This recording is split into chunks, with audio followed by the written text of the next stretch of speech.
Paano kung mas ligtas, mas patas at mas maunlad ang isang komunidad kung saan kasama ang lahat? Ang gender mainstreaming ay para sa lahat.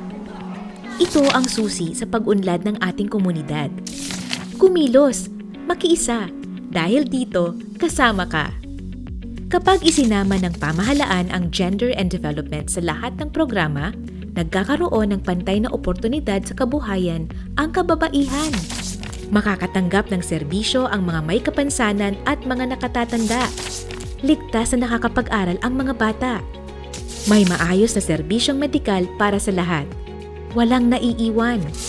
Sa gender mainstreaming, sabay-sabay tayong uunlad, kaya tayo'y magtulungan. Dahil sa bayang walang iwanan, walang maiiwan.